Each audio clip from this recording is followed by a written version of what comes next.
Selamünaleyküm sevgili dostlarım. Bugün ne yapacağız? Bugün yabancıların yapmış olduğu bekletmeli bir et yapacağız. Endirekt pişirme, yani uzun süreli pişirme yapacağız. Karşımızda dana kaburgamız var. Gördüğünüz gibi eti üstünde. Kaburgası testereyle kesilmiş. İşte bugün bu eti yapacağız arkadaşlar. Evvela şu kısımları şöyle bir çizin. Daha rahat pişmesi açısından kaburga kemiğinin üstüne gelen yerleri alabilirseniz daha güzel olur, ama eğer ki alamıyorsanız kasabınıza yaptırtın ya da bu şekil şöyle çizin. Hiçbir şey olmaz, şöyle. Olay bitiyor. Birkaç çizik attıktan sonra kemik rahatça ayrılır. Şimdi bu etimizi güzelce baharatlayacağız. Bunun için ne baharatı kullanacağız? Et çeşnisi kullanacağız. Bakın arkadaşlar, Green Life bunun et çeşnisi olarak geçiyor. Bunu alabilirsiniz. Yani şu yabancıların barbekü şeyleri var ya, baharatları. Aynı onlar gibi düşünün. Bu da aynısı. Bundan alıyorsunuz. Aynı işlemi görüyor. Şimdi bundan bir güzel dökelim.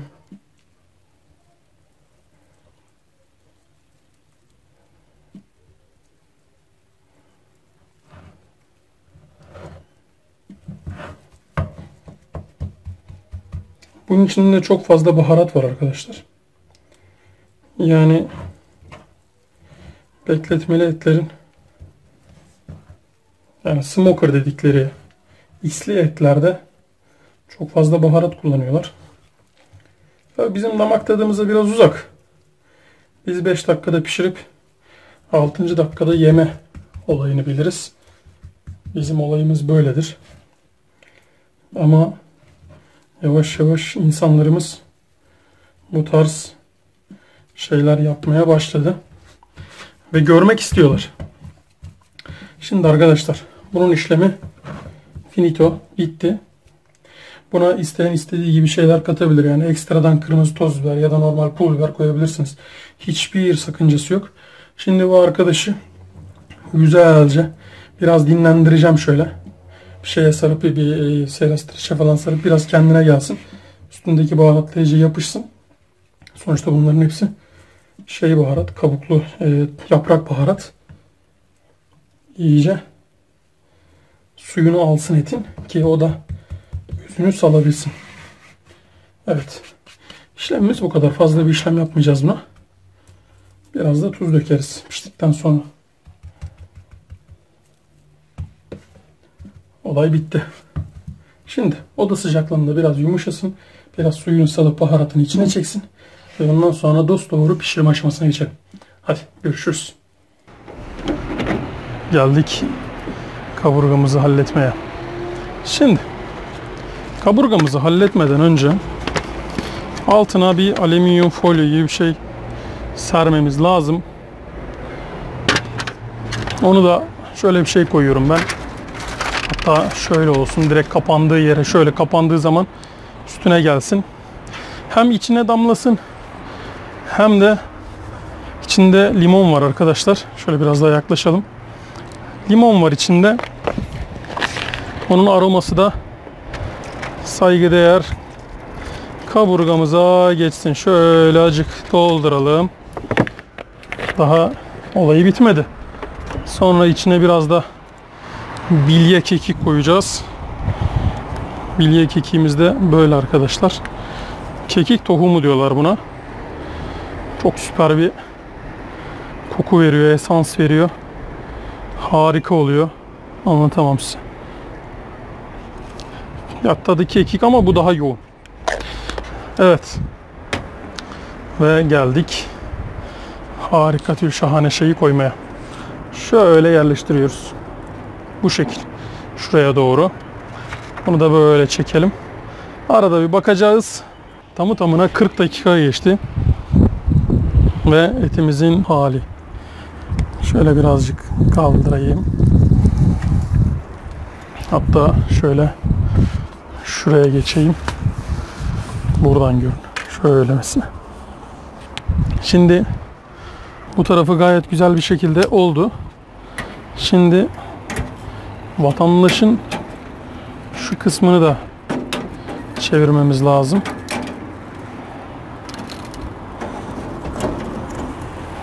Evet ki zaten görebiliyorsunuz. Kaburga kemikleri ayrılmış durumda. Evet. Şimdi gene bırakıyoruz bu arkadaşı. Şöyle bir 40 dakika sonra tekrardan gelelim. Şöyle bir daha bakın. Şu anda ikinci açımımızı yapıyoruz. Ben sizden önce şu şekil yatırdım. Göstereyim. Neden? Çünkü dikine olduğunda bir tarafı pişiyordu. Bir tarafı şey yapmıyordu. Şimdi boylu boyunca istediğim gibi yapabiliyorum. Hiçbir sıkıntı olmuyor. Şu anda et tam 1,5 saat oldu. 1,5 saattir pişiyor. Bir yarım saat daha pişsin. Ondan sonra arkadaşı yağlı kağıt ve folyo ile saralım. Evet hadi bakalım, bir yere ayrılmayın. Tamı tamına 2 saat geçti. Etimizi görüyorsunuz. Şöyle bir yaklaştıralım. Evet, gör. Şimdi bu eti yağlı kağıt ve alüminyum folyoya saracağım. Şu etimizi bir güzel şuradan alıyoruz. Şöyle dikine yerleştirdikten sonra güzelce etrafını kapatıyoruz.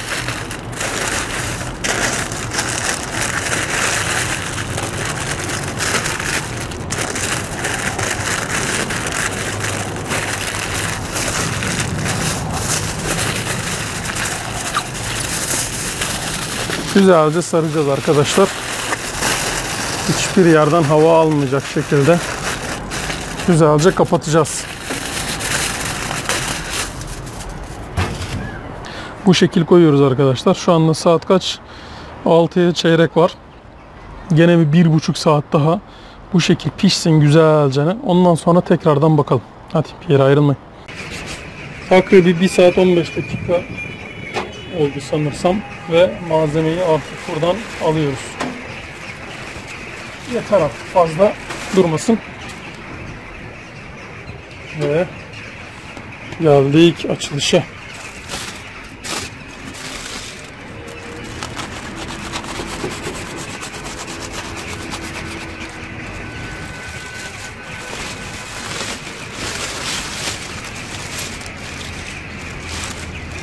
Allah.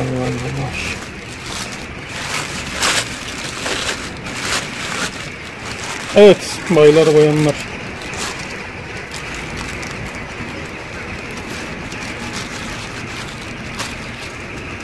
Şöyle birkaç tane ayarlayalım. Bakın.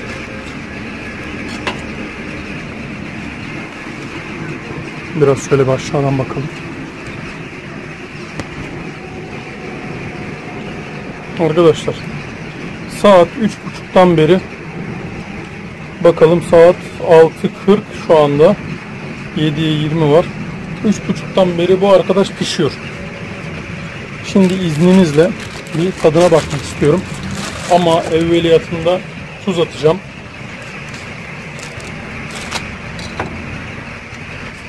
Çünkü hiç tuz atmadık.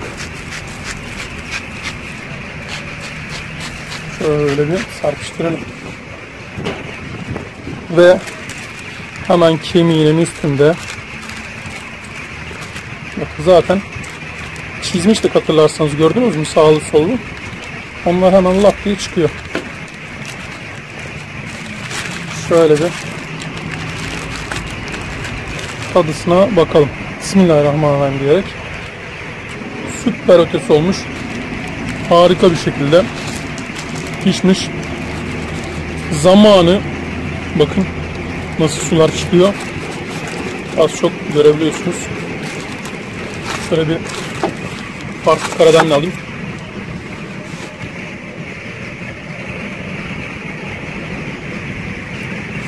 Bakın şimdi.